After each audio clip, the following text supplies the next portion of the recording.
Alors, mes sources d'inspiration dans mon travail artistique, c'est beaucoup la musique, comme le rap, surtout Tyler, the Creator en ce moment, là, je capote. Puis Jack White, toujours. Du côté du cinéma, je suis très inspirée par le travail de Paul Thomas Anderson pour sa direction d'acteur, de Arnaud Desplechin pour son sens du tragique et du comique, et Wes Anderson pour tout. Puis pour ces trois raisons combinées en un, je suis éternellement inspirée par Twin Peaks. Travailler avec Charlotte. J'ai plusieurs sources d'inspiration. Je dirais que, étant donné mon parcours très cinématographique, les noms qui me viennent en tête sont tous des cinéastes. Mes amis diront certainement Pierre Perrault, effectivement. Robert Morin également.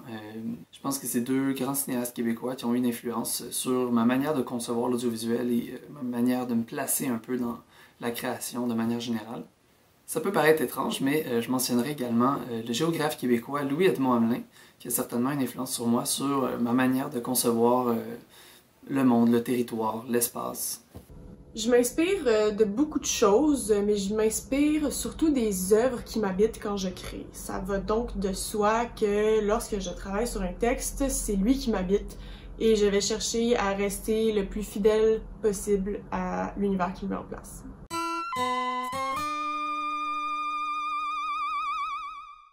On dirait que pour moi, il n'y a pas eu de déclic. J'ai toujours fait de l'art d'une manière ou d'une autre. Puis bon, ça a toujours passé par le théâtre, en fait, plus souvent qu'autrement. Le déclic pour les trompes, c'était que c'était jamais assez. On dirait que j'avais jamais assez de contrôle sur la création, sur les projets dans lesquels je m'embarquais. J'avais envie d'être impliquée à 100 000 % dans la création de A à Z. Le déclic pour me lancer en mise en scène et faire du théâtre ma vie, ça a été lors de ma première mise en scène au cégep avec les Fous de la Rampe, où je pense que c'est à la générale ou après la première, mon mentor à ce moment-là, ma prof Lucie Jauvin, est venue voir le show et elle m'a attrapée à la fin pour me dire « Là, je pense que tu as trouvé qui t'étais. » Puis ça m'a complètement marquée parce qu'elle avait raison. Puis c'est ça le déclic. Il n'y a pas eu d'événement comme tel qui m'ait mené à l'écriture ou à la lecture et le travail sur les textes. Il me semble que je l'ai toujours fait. Je pense que je me suis rendu compte un jour que j'étais particulièrement attiré par les caméras vidéo, que j'avais une certaine intuition au niveau du langage audiovisuel. Donc j'étais enfant et je faisais déjà du montage vidéo, je tournais tout ce que je pouvais.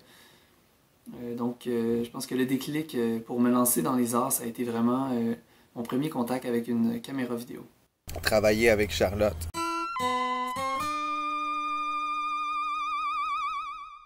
Une étape que je trouve tellement belle, c'est la première lecture avec les comédiens.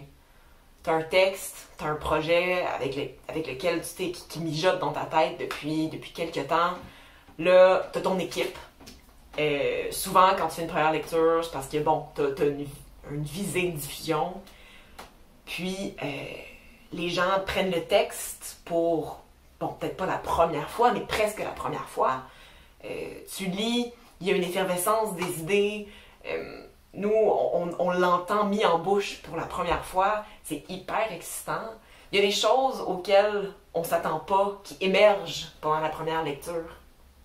Et on voit un peu un aperçu de ça va être quoi le show in the end. Puis ça, je trouve ça effervescent, je trouve ça super excitant. Travailler avec Charlotte. Je pense pas qu'il y ait une étape en particulier qui m'intéresse plus qu'une autre. Mais si j'avais en nommer une, au niveau du cinéma par exemple, ou de la création en audiovisuel, ce serait certainement la post-production. Donc là où vraiment l'œuvre prend vie pour la première fois sous nos yeux à travers un écran. Tout. Je pense que j'aime quand les œuvres n'existent pas encore et que tout est à faire. J'aime quand il n'y a rien et qu'il faut placer des mots sur la page ou des voix et des corps dans l'espace. Je pense que ce que j'aime, c'est travailler et voir les choses naître, prendre vie. Alors, mon étape préférée de la création d'une œuvre, c'est la première représentation parce que à la générale, j'haïs tout le show. Je pense que c'est normal là, dans un processus de création qu'à un moment donné, il y a des affaires, on n'est plus capable de les voir. Mais à la première, ça me fait tout retomber en amour avec le spectacle. Les comédiens et comédiennes me font voir des choses que je n'ai jamais vues. Puis ça n'a pas de prix.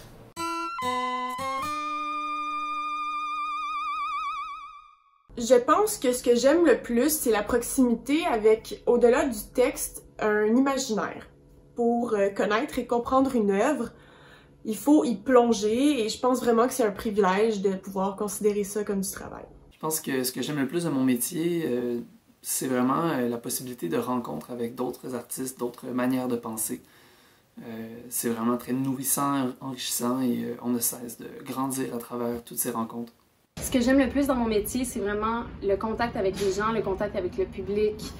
On n'appelle pas ça de l'art vivant pour rien. C'est parce que les gens font l'action de venir dans un lieu pour rencontrer les artistes, pour avoir un dialogue avec eux. Puis c'est ça que je trouve vraiment précieux dans le théâtre. Ce que j'aime le plus de mon métier de metteur en scène, c'est vraiment la direction d'acteur. C'est là où je suis bien, c'est ma passion, je fais un doctorat là-dessus. C'est vraiment, pour moi, là, ce qu'il y a de plus riche dans la création, puis là où il y a le plus de connexion entre les humains, puis là où la création est la plus belle. Travailler avec Charlotte. Ce que j'aime le plus de mon métier artistique, c'est très général, c'est très macro ce que je veux dire, mais c'est simplement de contribuer au fait que les artistes, les créateurs de contenu puissent se concentrer sur leur création de contenu pendant que moi et d'autres, on s'occupe d'alléger le fardeau structurel, administratif, humain, qui vient avec la création théâtrale, qui vient avec la création artistique, mais qui peut être un frein à la création quand t'as pas une équipe complète qui peut enlever des fois ce poids-là.